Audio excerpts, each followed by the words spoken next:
Our next speaker was in the front lines in Ron's efforts to rebuild Teamster power and wipe out waste and corruption.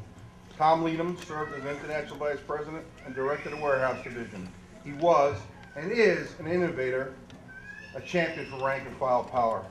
In 1993, the Teamster Old Guard tried to strangle Carey's administration by freezing dues payments to the International Union. It was time to fight back. And for that job, Ron turned to Tom Leedham. Tom?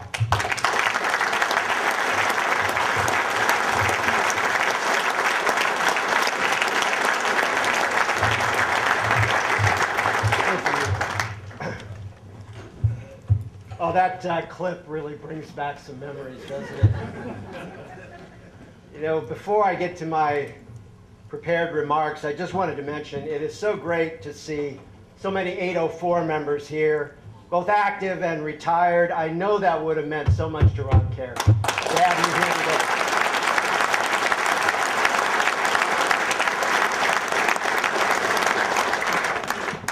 Ron Carey came into office determined to restore our union's fighting spirit and implement the reforms that were needed to modernize our union so that we could take on corporate America and win.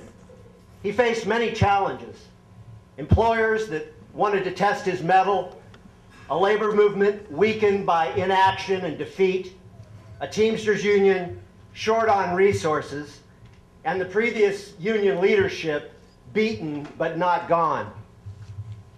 Ron had kicked the doors of the International open, but the Old Guard still controlled the area conferences, the joint councils, and most local unions. They were determined to see the new Teamsters fail. This wasn't just sour grapes at the loss of an election. The Old Guard believed that the union belonged to them, a family business, to be handed down from father to son. They traveled the country in private jets, and they lived the lifestyle of the rich and famous. They made the decisions. And if we didn't like it, too bad. Just shut up and sit down. It was their union. We just paid the bills. At first, their resistance to change was subtle, underground. And Ron tried to work with them. He tried to win them over, and he succeeded with some.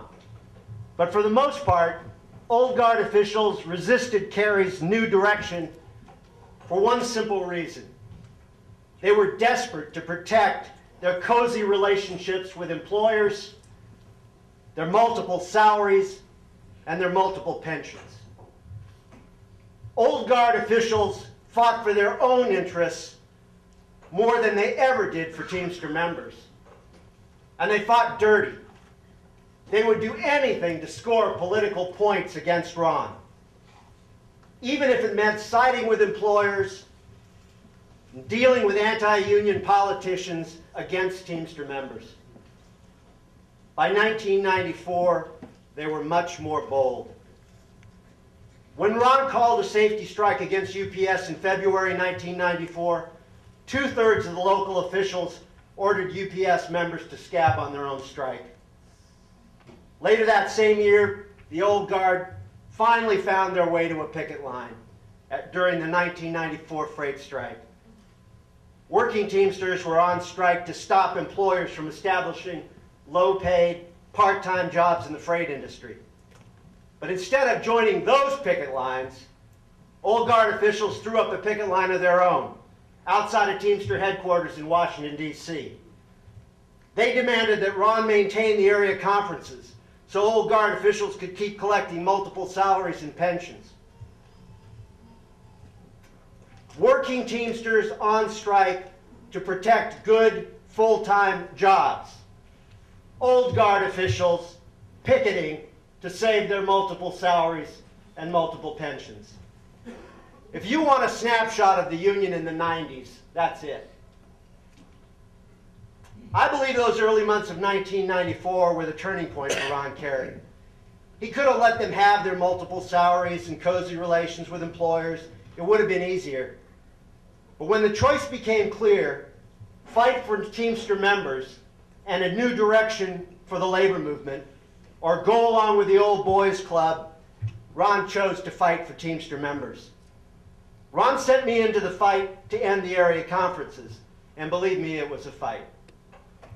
Later, Ron chose me to present the case against the conferences at the hearing before the General Executive Board. What we found in the conferences would surely be an embarrassment to any legitimate unionist. That level of Teamster bureaucracy had been in place for more than 50 years. Annually, almost $15 million in members' dues money supported 4 area conferences with little effect on the lives of Teamster members. In fact, the most significant function of those bodies was to provide additional salaries and pensions to officers already on other Teamster payrolls. The 27-page report detailed example after example of financial malfeasance from officers who thought they were accountable to no one.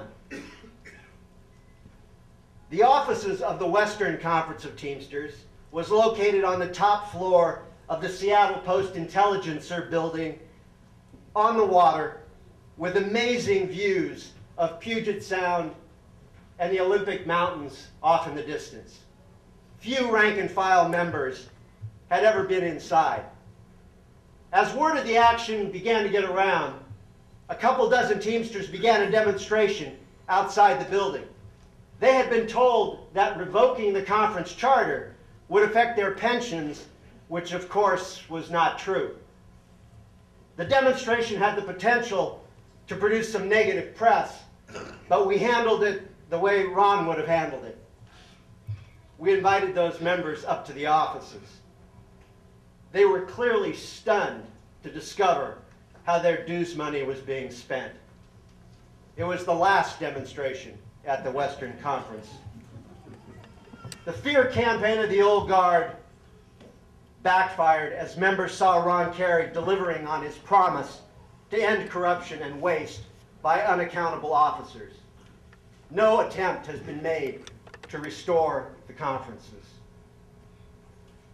Eliminating the area conferences was the most significant restructuring in our union's history.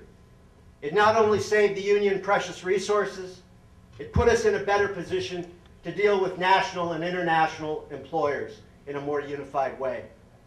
I know of few leaders that have the guts to see something like that through. Ron Carey didn't have to do it.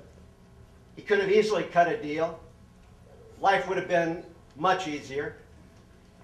But again, faced with a choice, he took them on. He won that battle and started to move the union decisively in the direction he wanted it to go and active Teamsters wanted it to go. It laid the groundwork for the UPS strike, the biggest victory for organized labor in 40 years. Ron's courage and leadership pushed the Teamsters to the forefront of the labor movement. He restored a sense of pride in all union members, and he taught working Teamsters that they could fight back and win. It was a dangerous lesson for the tough-talking, do-nothing officials trying to protect their cushy positions. Raising expectations, unleashing rank-and-file power, partnering with the community, not just to win good contracts, but to challenge corporate domination from the workplace to Washington. That's what Ron Carey stood for. And it's exactly the spirit that's needed today. Ron never quit. He never gave up. He faced it all head on. He would expect no less from each of us. Thank you.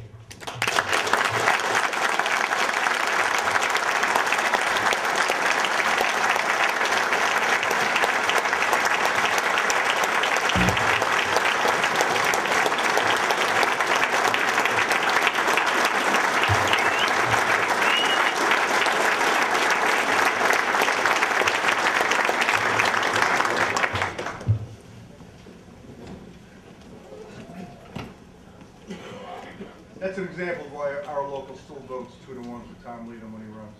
Thank you, Tom.